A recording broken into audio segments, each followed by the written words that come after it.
l'idée de la bulle et de la boule de cristal, c'est le matériau vert ou eau ou transparence, qui est présent dans toutes les œuvres de l'exposition, dans la suite donc, des différentes expositions à thème. Celle-ci, placée en début d'année, est en lien évidemment avec comment envisager l'avenir dans une boule de cristal. La boule étant flexible, l'idée aussi c'était de mettre en avant des œuvres existantes présentées sous un nouveau regard, dans une autre perspective.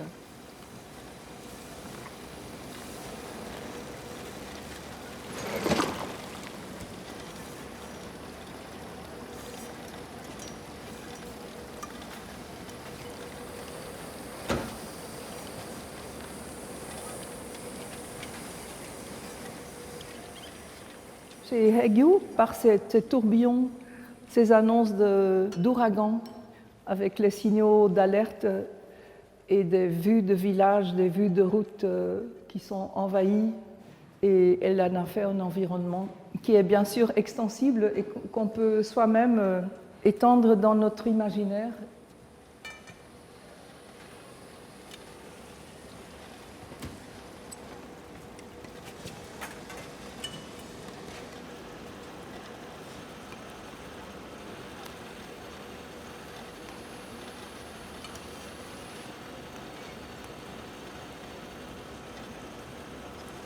Un aspect du travail de Willem de Rooij, ce sont les bouquets. C'est son 17e bouquet. Le bouquet est inspiré clairement par la luxuriance et à la fois le côté débauche, on peut dire, de la nature, qu'on retrouve dans la peinture de Jérôme Bosch, Le Jardin des Délices.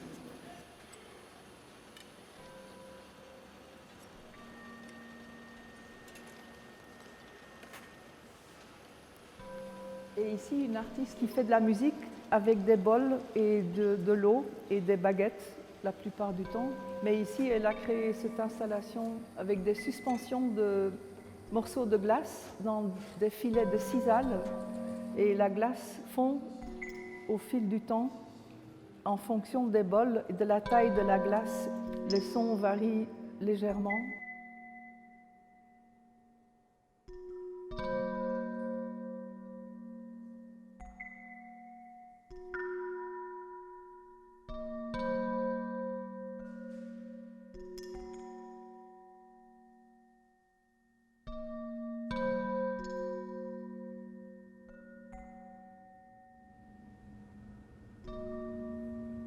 Et ils font face avec le nœud en verre de Hassan Khan, qu'il avait réalisé pour la Documenta et qui montre ce contraste très saisissant entre une matière transparente, légère, liquide et le nœud qu'on ne peut plus défaire une fois qu'il est coulé.